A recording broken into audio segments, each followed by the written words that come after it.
start things off with a brief reminder of what we are talking about. Again, stars Jim Carrey, you know that. Now, previously, before this, Jim was commanding a $20 million fee for every single film he did. And this is off the back of successful zany comedies like Ace Ventura 1 and 2, you've got The Mask, all that sort of 90s gurney, rubber-faced stuff. This was his first dramatic performance in a movie. And I think that's important to remember when you watch a film that's about a man trying to find his own authenticity, you've got a famous comedic actor inhabiting his first dramatic role. So that's something to bear in mind. You've got Laura Linney as his wife. There's Noah Emmerich as his best friend. So that's they play Merrill and Marlon. And what I'm going to do throughout this conversation is drop in different facts. And one thing I want to flag up straight away is the names. No name in this movie is chosen accidentally. So Merrill, Marlon, if you know your movies, are very famous actor names. So this whole thing is about artifice. Marlon Brando, Meryl Streep. And Truman is a joke off the fact that he's meant to be the one true man, the only person who isn't acting in this whole world. And his surname is Burbank, which is perfect because if you know your Hollywood, Burbank is a part of California, and that's where a lot of this Hollywood movie making machine is set. So nothing in this movie is done by accident. Right, so it was written by Andrew Niccol, who, if you know him, he also did Gattaca and a bunch of other things, but he's one of those very thinky writers that really goes the extra mile, very paranoid. His first draft of the script was much darker. It was set in New York. Really nasty things happened. He didn't know that he was on TV, which is obviously the conceit of the Truman Show, but he was cheating on his wife. He witnesses an assault happening on a train and does nothing about it. There's even a scene to do with a baby. Like, you can read this all up, but the first draft was not a nice, enjoyable experience in any way. And then you've got Peter Weir, the director. Now, if you don't know Peter Weir, I forgive you. I totally understand. But he is a much-loved Australian film director. He gave us, way back when, Picnic at Hanging Rock, but also he gave us Master and Commander, which is another film I highly recommend. And it's thanks to him that this movie is set in a Florida planned community world, this perfect idealized 1950s universe where everything is perfect and polished and sweet. So that is the long and the short of it. Jim Carrey didn't get an Oscar nomination, but Ed Harris did, as did Peter Weir. He won a Golden Globe, as did Laura Linney. It is a fascinating film. And before we dig into it and get you guys talking, I want to read out the end of the Wikipedia introduction. You know, at the beginning of every Wikipedia page, there's like a little thing. And this is, The Truman Show has been analyzed as a thesis on Christianity, metaphilosophy, I don't know what that means either, simulated reality, existentialism, surveillance, privacy, and the whole concept of reality television. And on that final point, and I will stop talking in a second, this film came out in 1998. Big Brother only first aired in 1999. This film foresaw all of that. Like, as the film's script was first being finished off, the real world landed. So this is incredibly prescient. So that's the end of my little intro speech. Who would like to step in, be the brave soul that puts their hand up and just says how the film made them feel? Anything, any emotional response? Did you like it? Did you hate it? What was your favorite scene, your least favorite scene? Who's stepping up to the plate? Let me know. Hello. I don't. Can you hear me? Okay. I can hear you great. I'm not sure I can see you, but go. Oh yeah. I don't want to be seen. That's fair. Totally fair. Like I Truman. found it. Yeah. Yeah. I found it quite troubling actually.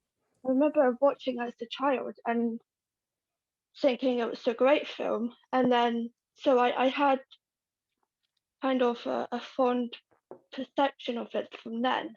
But then I watched it again, and it just, I don't know, it really didn't make me feel comfortable because everything was this hugely fabricated lie, and I just can't imagine the toll it takes on Truman after realizing that everything was fake, like that he was the only real person the whole time, and that everyone else was watching him. It made me feel really sad for him and I feel everyone. I totally understand that. I agree. I think particularly rewatching it under lockdown during Corona, it does have a heavier impact. And I think if I could give this film one big flaw, it is that it requires you to believe that Truman, the person, wouldn't immediately have a mental breakdown. If you started realizing that this was all a construct, you wouldn't be going, right, I've got a plan, let's go. You'd be like, okay, I need to think about this for at least a month. Like, this is a lot. Is that part of how you felt? It feels unbelievable that he just goes out there and pushes forward. I think before he left the set, he was kind of leading up to it. He was scrambling around, like he was trying to understand things that weren't quite adding up. Like there were various discrepancies, like the scene in the elevator where he saw people behind um the wall, I guess, and Mm-hmm. he didn't understand that, and so I don't think he immediately, had a. You I think don't it think built up? he would. Yeah, built up. You've also got the product placement, which is increasingly all over the world right now. You press play on a lot of TV shows and it will go contains product placement. Beginning of YouTube videos, it says contains product placement. It's everywhere. If you are on Instagram or social media, you'll see influencers, actors, whoever going, here's this, here's that. And one of the biggest discrepancies I found very chilling is Laura Linney, Meryl, saying, oh, and it's dishwasher safe. And one of the best scenes, I think, in the film is when Jim's character, Truman, goes, who are you talking to? And I think Yeah. this film really plays a fine line between being funny, I'm not saying hilarious, but being humorous and dealing with really dark subject matter. Did you still find any of it funny? Um, I found this as I can't say the word, eccentricity funny. Like he's just really I don't know, he's a very cool person, I think. He's very Despite charming, isn't he? Yeah, but it was a bit hard to watch because he could have thrived out in the real world if he wanted. He could have, like, because he was an eager traveler. Like he really wanted to go to Fiji and other places, and this was uh constantly shot down by everyone and sabotaged, and that's what he really wanted to do. So even though he was humble and charming and everything great in a person and very trusting, like, I don't know, he was constantly repressed by everyone else because they had to. You can keep finding newer and newer and newer layers to this. Because if you think about it, who is Truman if not a construct of his surroundings, right? And his surroundings have been controlled his whole life. So who even is he? We find him charming, but is that because of he in of himself, his nature? Or is it the nurture of Christoph and the whole construction? My favorite moments are the bits where Jim Carrey's just improvising. If you weren't fully aware of how he works, he likes the script and then he likes to have the opportunity to just have a go, right? So there's a great bit with a mirror. And do you remember when it's about the Trumania and there's the anthem and he's an explorer, he's an astronaut? That was Jim Carrey doing his thing. And I think if they hadn't cast him, this movie just wouldn't have worked. He is this perfect mix of believable, lovable, and dramatically strong enough to deliver quite a lot of really big ideas. And the only other person they genuinely considered was Robin Williams. And I think we can all agree there are definitely parallels between those two.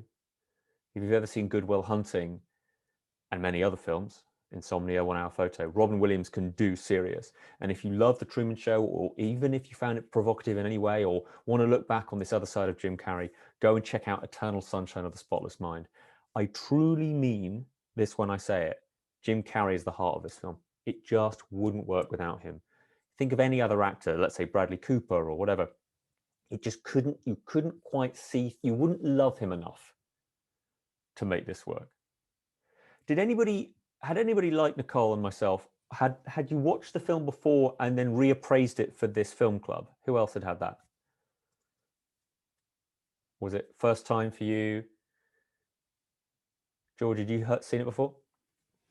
Yeah, to be honest, this is the first time I've actually seen this film, and I think I have a feeling it might be a film I have to watch again to get a proper understanding of what's happened in the film.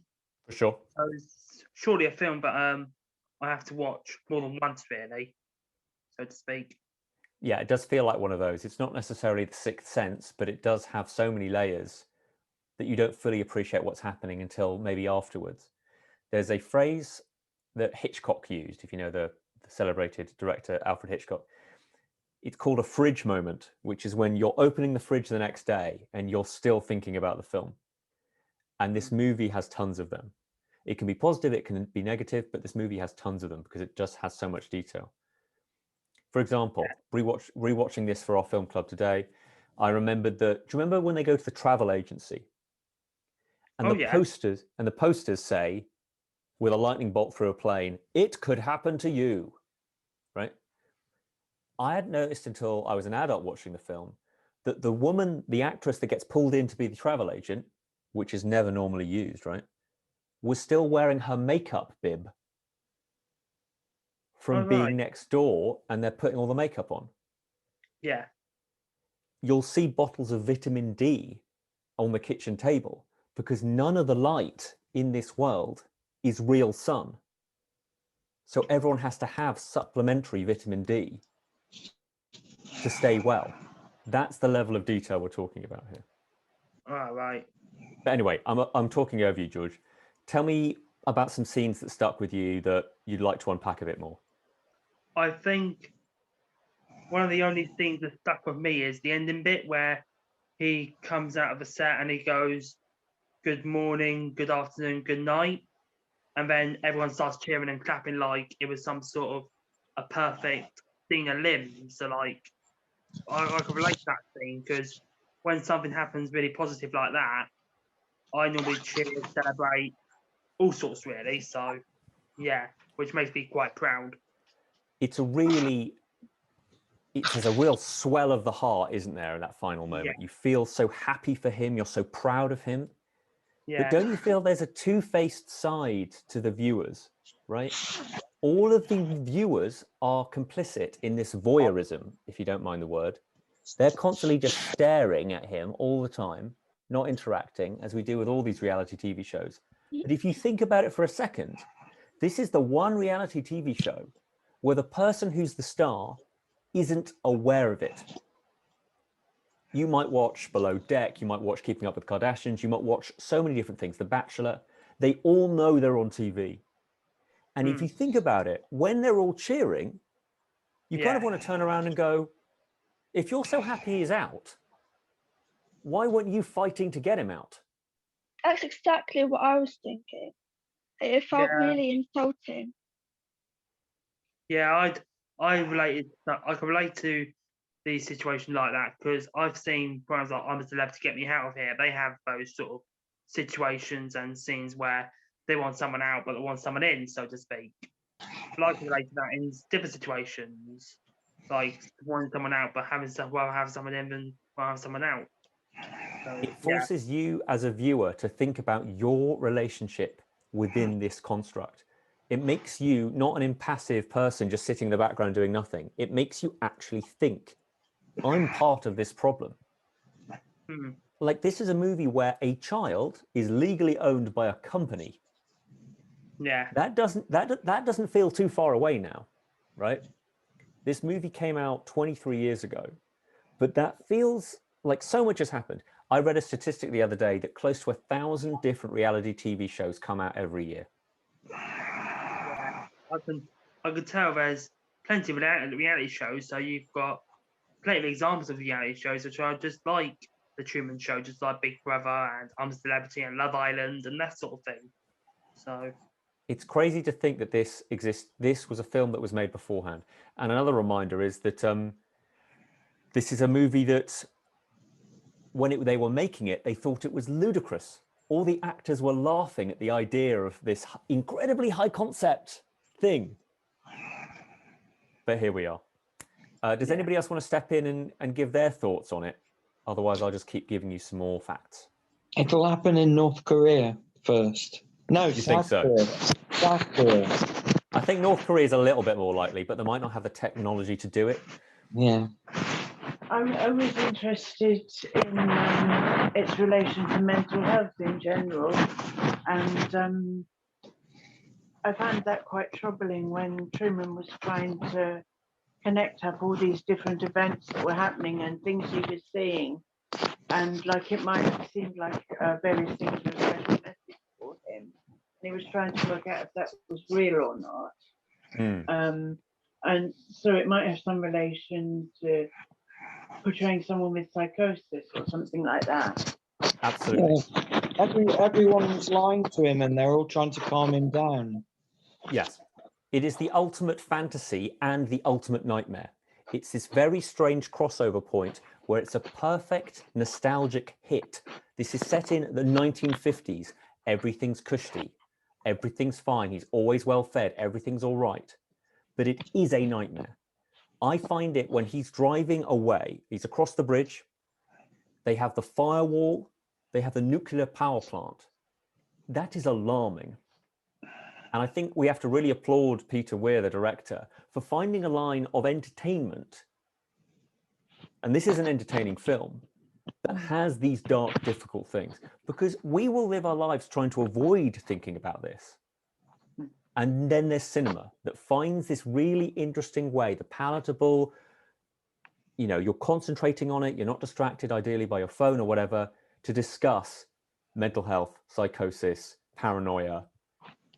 There is a syndrome now called the Truman Show syndrome, which is based around the idea of people thinking they are the star of their own reality TV show.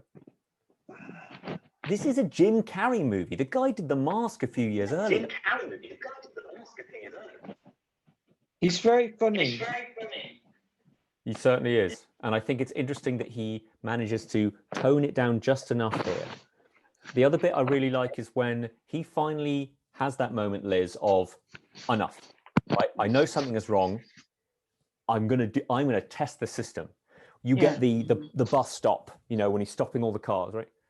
But the bit I love is when he's in the car, Laura Linney, his wife, Meryl, is in there with him. And they're just going round and round the roundabout, right? And Laura Linney starts to laugh. You may not have noticed this. And then there's this incredible layering of, is that Laura Linney, the actress, laughing, or is it her laughing as the actor she's playing within a construct of playing his wife? It's brain-blowing. And the streets they're driving around are called Lancaster Square. They're all named after different actors. It's an extraordinary trip. But I'm finding it interesting that you guys are finding this film much more, I'm not going to say upsetting, but it's more unpleasant for you than I think it would have been watching it for the first time in 1998. More unpleasant for you. Is that fair to say?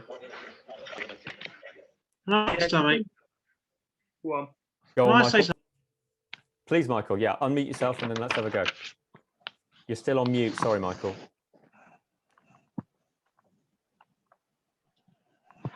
Oh, he's frozen. I love Zoom. Who doesn't love Zoom? Oh, he's back. He's off. Do you want to have another go, Michael? I'll move on. Interestingly, that line of good morning, good evening, and good night, that was Jim Carrey echoing his dad. his dad was that people-pleasing, happy-go-lucky, positive person. And I think it's really interesting to think that if you're a superstar like Jim Carrey at this time, playing Truman is an extraordinary thing because you know what it's like to walk down the street and to have paparazzi and all these cameras on you all the time. And I love seeing that, knowing that in your mind and rewatching this movie, that it is kind of saying something about paparazzis as well.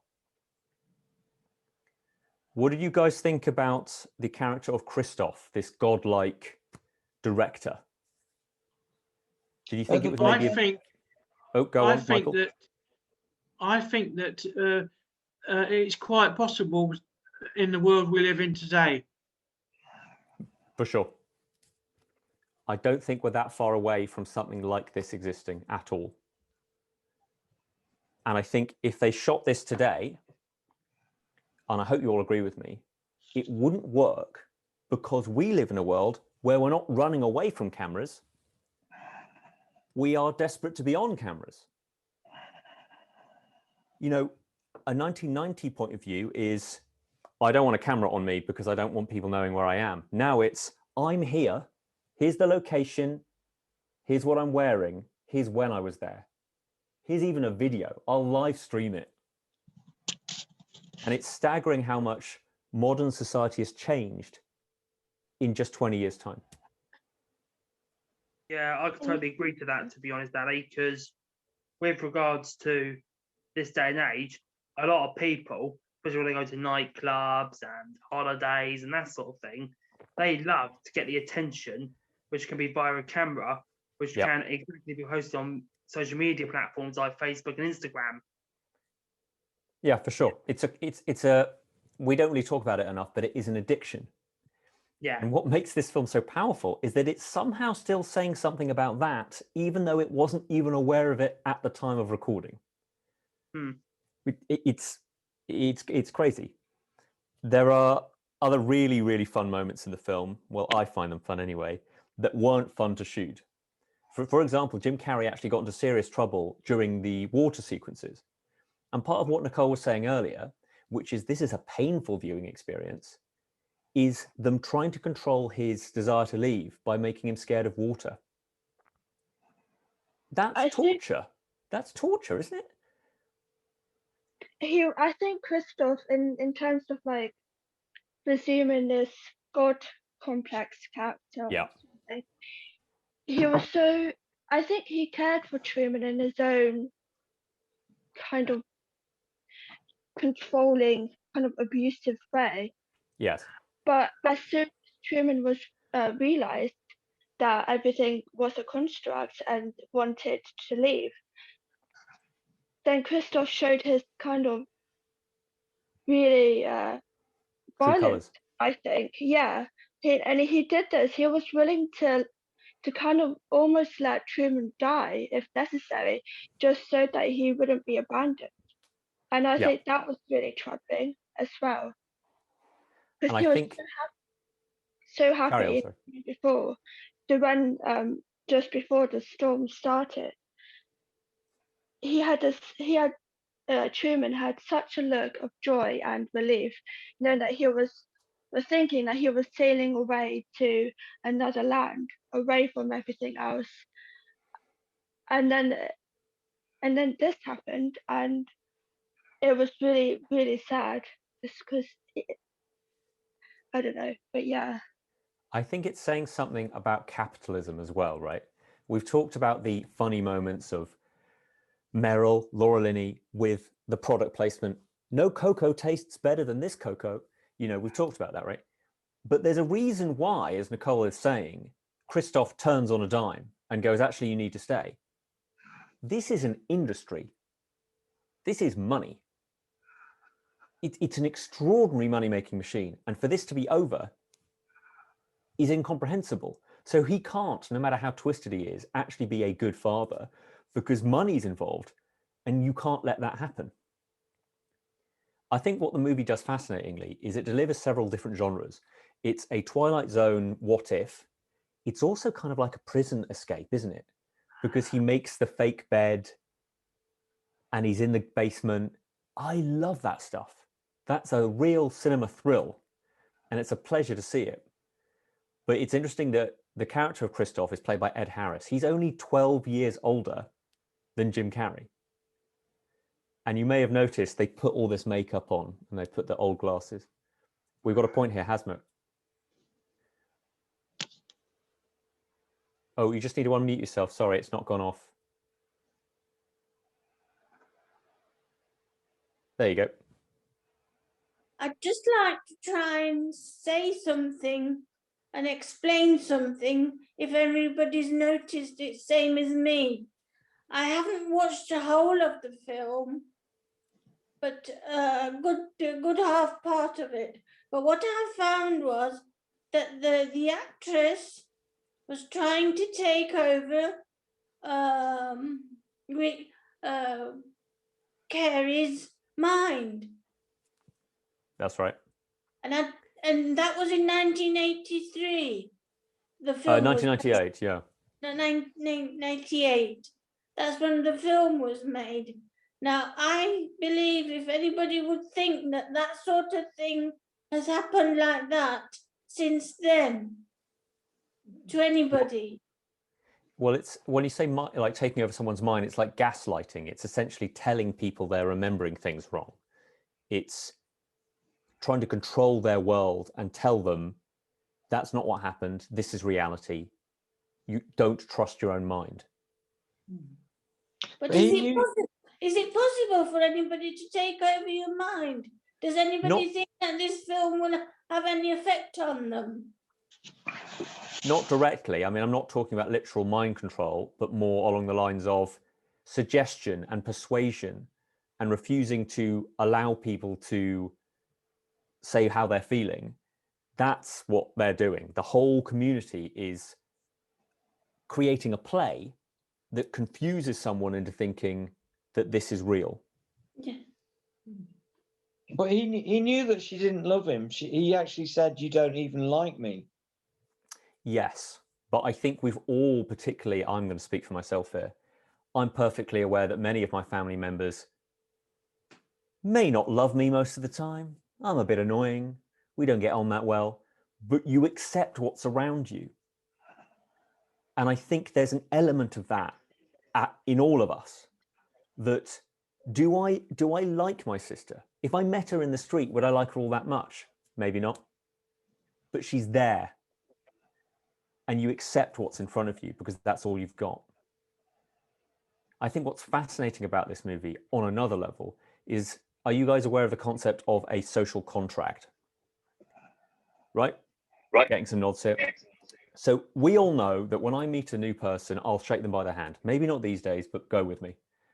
I'm probably not going to shout at them. I'm not going to raise my voice. I'm going to introduce myself. I might say a few things. So the basic concepts of the social construct is a sense of society, of normalcy. You walk on the pavement, you pay to buy food. You don't, pee in the street. The Truman Show asks you, me, everyone watching it, can't I do whatever I want? If you wanted to, you could walk out in front of a car and go, no, stop. That's all possible. We all, whilst there aren't any cameras, live in our own version of the Truman Show, which is called society. And we're all, as Hasmuk was talking about, not mind controlled, but part of a group that nudges us into, for example, wearing clothing. You don't have to, but we do. And this movie even tackles that humongous idea of maintaining a sense of normality because you are part of a society. And no offense to the Marvel movies, like I love Avengers, and you can talk about Superman if you're into DC. Those movies don't talk about this sort of thing. And I find it very energizing when he steps out of society and just goes, woo! So. Yes, but she was trying to control him by his mind. She wanted him to love her as she was loving him. Well, perhaps, but I think also she's reading the lines. She's being told what to say by Christoph, by the director. So she's kind of just playing a part. Oh, yes. I don't mean the lady herself, but her character. Yes, I mean the character is flawed. The Yeah. character is not good. Like it doesn't feel real, and that's another problem with the movie is that shouldn't he have realized this was wrong when he was like 18?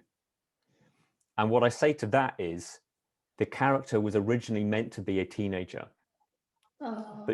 but Jim Carrey was cast and he was so perfect for the role that they made changes, which is why you have this odd gap of 12 years between Christoph and Jim. Jim is too old for the character, but he was so perfect, they made allowances. What did you guys think about the subplot with him falling in love with the girl with the little badge? Did you find that romantic? Yeah. Yes, Yeah, I did. Yes, I did. I did. I did. Yes, I thought that was You wanna very, talk about very, that, very Michael? touching. Very, very touching. Very touching. And her Very watching at touching. home? Very touching. George, did you want to say something as well? Yeah, I found the scene where Truman met the lady in the library. Mm-hmm. I think the setting was where with the badge, and he recognises her from university and all, and that sort of thing really. But then again, later on when they went off to the beach and everything Yes. and enjoyed themselves a good quality time.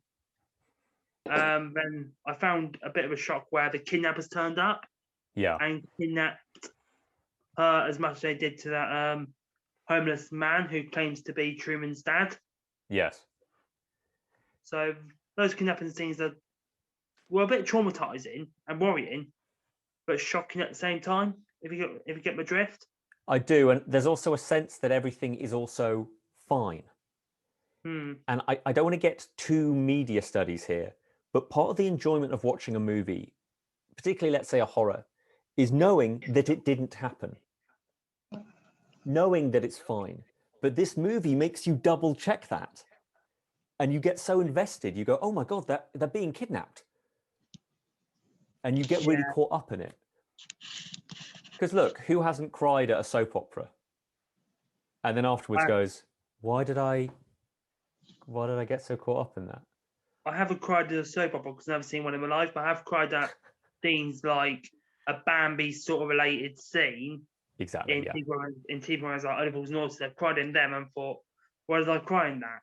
Like the scene where Dale Boy and Rodney get stuck in the lift, and then Rodney admits his story about his partner's Cassandra's miscarriage. And that got me. And every time I see that scene, that gets me overwhelmed and upset. And a tear sheds from my eye. So, yeah. It's just it's interesting how this movie is commenting on that. It's commenting on how we want to suspend disbelief. We want to believe in the theatre of it all. We haven't talked about Noah Emmerich, who plays his friend Marlon. And I think whilst the woman, his wife, is a villain for sure, Marlon, his friend, there's some shade, isn't there? I'm sure Nicole has some thoughts on this.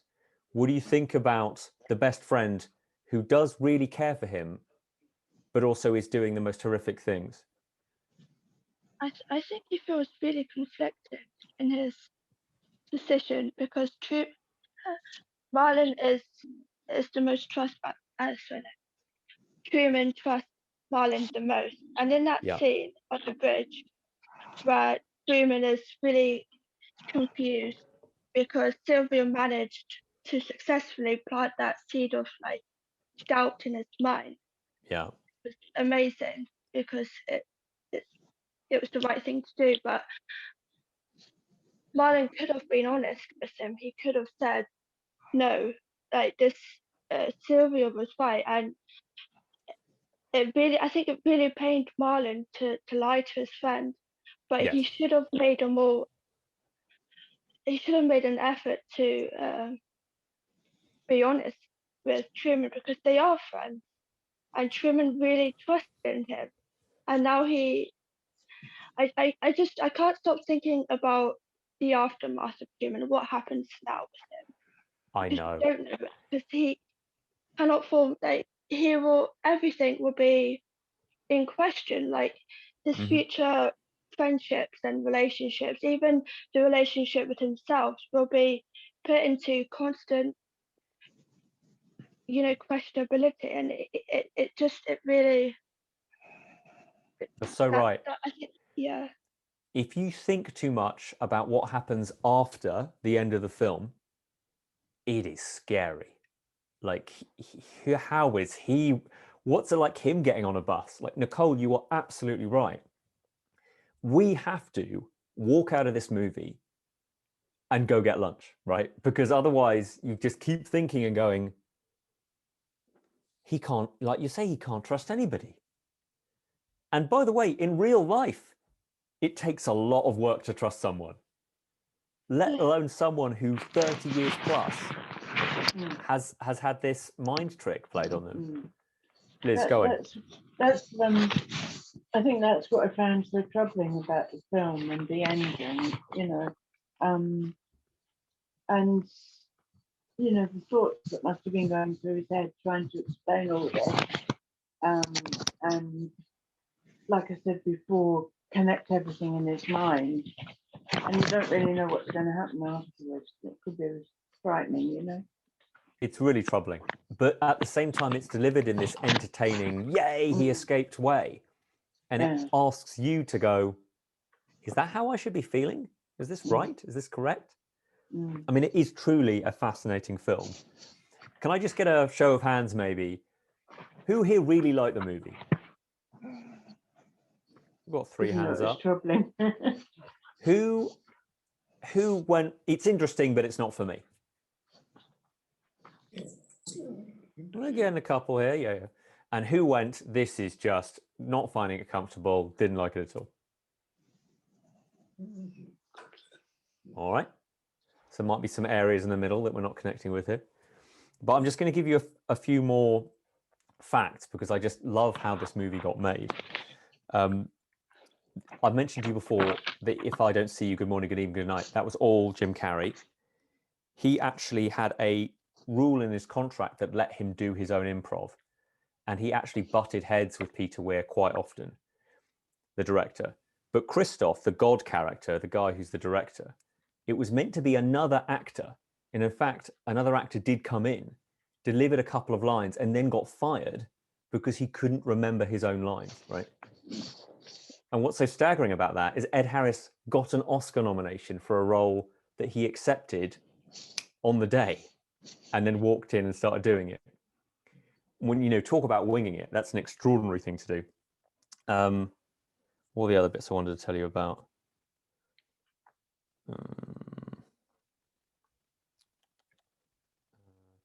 That. Bear with me, my notes are very hard to read.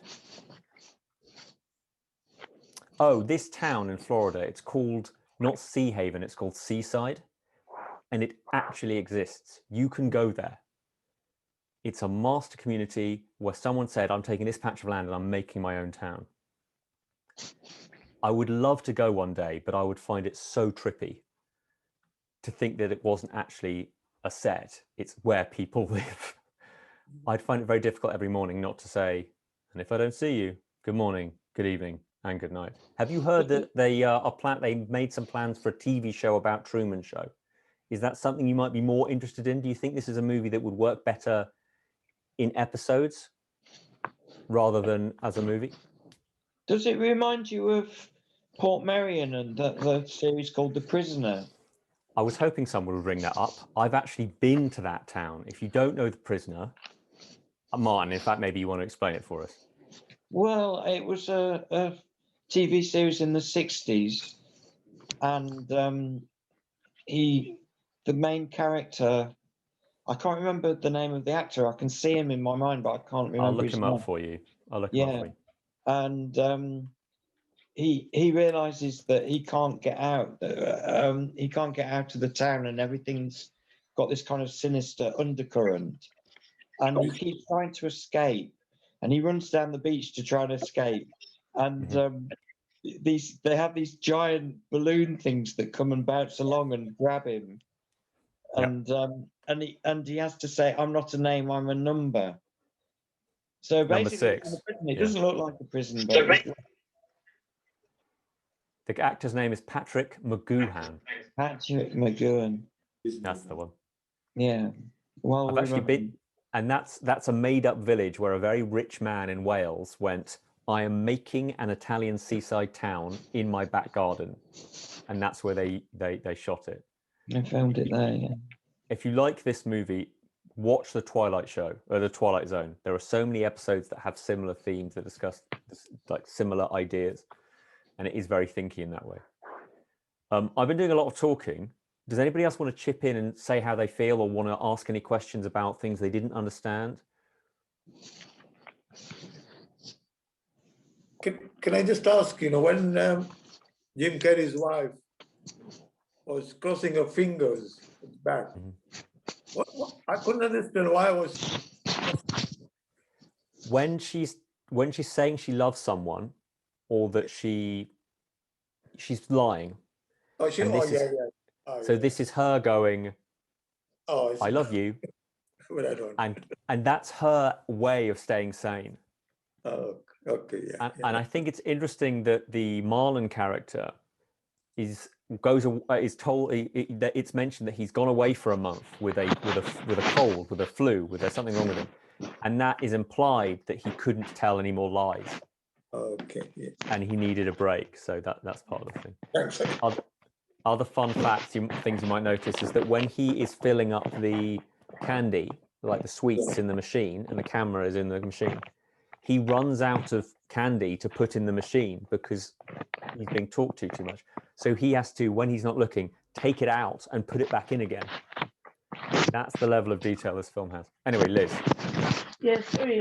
I wanted to ask, was this based on a book originally? This was based on Andrew Niccol, the writer's own paranoia. Oh, He, in the mid-90s, was so concerned that cameras on the street, that people were watching him, that he came up with a script that displayed his paranoia. Oh, He's a guy who would drive his car in America to a restaurant, and they do that valet service where they take your keys, and they park the car for you. He wouldn't let that happen because he was so paranoid that the guy would take his keys and drive off with the car. That's where he's at. And he was originally offered to direct this film, but they said, we're not going to let you, a paranoid guy, take $80 million and direct his first movie, which is probably a sensible idea. Any more thoughts? He kind of did the Andy. He reminds me of the mathematician John Nash, who had schizophrenia, but he obviously was a decorated mathematician. Yeah. But he had kind of he was very paranoid about he was hallucinating someone from the DOD. Yes, and that's seen in the movie A Beautiful Mind, which was directed by Ron Howard, that won Best Picture, close to the release of this film, actually. It's interesting that they don't let Truman actively have mental health issues, and I think this would be a very, very, very interesting film if they did. It is played for laughs in a way that's quite uncomfortable at times. I think, Go on, Nicole. I think that because he didn't have any mental health problems, it actually kind of increased the horror element of it, really. Right. Because it isn't in his head. It's everyone else that's the problem. And so I think it would have felt like a cheap, like, You may well be excuse. right. Yeah, like a cop out if it had been all in his head. I would have been so disappointed. I would rather the mental health issues came about after he realized it was fake, rather than this being, inside his mind.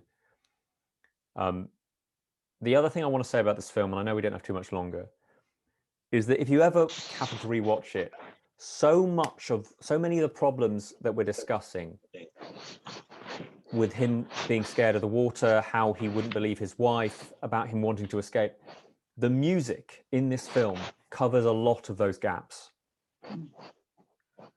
It is a stunning score. I'd struggle to say their names. Philip Glass I'm okay with, but Wojciech Kilar, I'm sorry, and Burkhard Dalwitz, I can hear it in my head now. Da, da, da, da, da, da.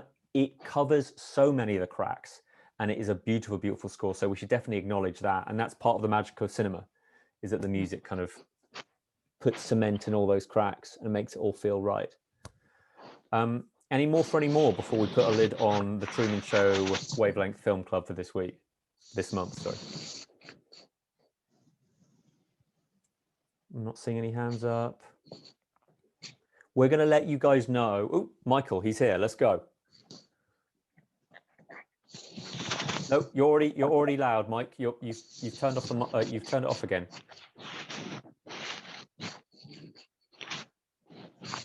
No, it's still off.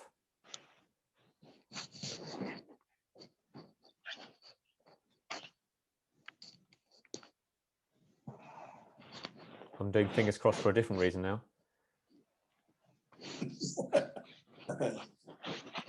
No, it's still not coming through. You're still muted.